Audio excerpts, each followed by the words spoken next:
तो भाई सवाल को ध्यान से देखते हैं। जून 2024 में आया हुआ ये सवाल है, कोडिंग डिकोडिंग का सवाल है और ये थोड़ा अलग पैटर्न है। इसमें मैच द कॉलम करके कोडिंग डिकोडिंग दिया गया। तो पहले सेक्शन में यहाँ पे वर्ड्स दिए हैं जैसे bolt, ring, sold and from, और यहाँ पे इनको कोड करके लिखा गया है 52, 50, 49 एंड 48, और आपको मिलाना है कि इसमें से कौन सा जो वर्ड है वो किस नंबर को से रिलेटेड है या किस नंबर को करस्पॉन्ड करता है। तो आपको क्या करना है, बहुत इजी है।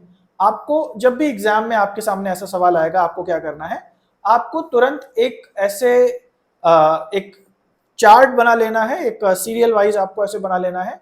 हर लेटर के आगे आपको नंबर लिख देना है।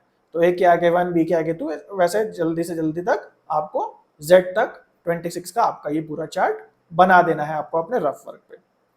उसके बाद आपको क्या करना है, जैसे मान लीजिए हम इस शब्द को लेते हैं जो कि है बोल्ट, BOLT। आपको क्या करना है, बी के बगल में जो नंबर है, ओ के बगल में जो नंबर है, एल के बगल में जो नंबर है और टी के बगल में जो नंबर है वो लिख देना। जैसे फॉर एग्जांपल बी के बगल में लिखा है 2, तो आप यहाँ पे 2 लिख दोगे। ओ के नीचे लिखा है 15, तो आप 15 लिख दोगे।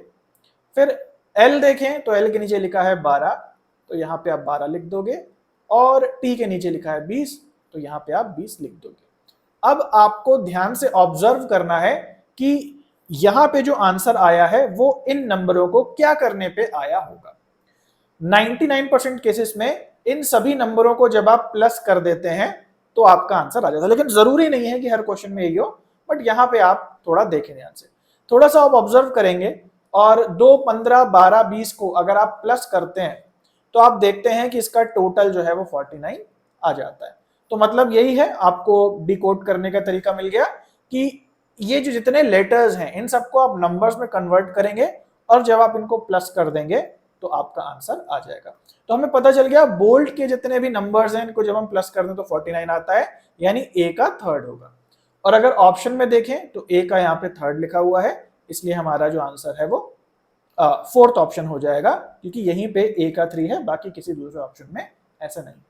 लेकिन मान लीजिए किसी सवाल में होता है कि भाई मान लीजिए किसी दूसरे ऑप्शन में भी ए का थर्ड लिखा हो, ऐसे केस में आप जल्दी से किसी दूसरे वर्ड को भी लेके आप नंबर में कन्वर्ट करके उसे जोड़ लें तो आपको पता लग जाएगा कि इसका जो है आंसर क्या है। जैसे फॉर एग्जांपल बी का यहाँ 4 आ रहा है, तो रिंग को जब आप इसके लेटर्स आप प्लस करोगे तो ये 48 आ जाएगा जब ये सारे आप नंबर्स प्लस करोगे। तो आई होप आपको समझ में आ गया। कोडिंग डिकोडिंग बहुत ईजी है, भले मैच द कॉलम दिया हो या किसी भी दूसरे तरीके से आपको सारे लेटर्स को प्लस कर देना होता है, इसलिए यहाँ पे ऑप्शन 4 सही है।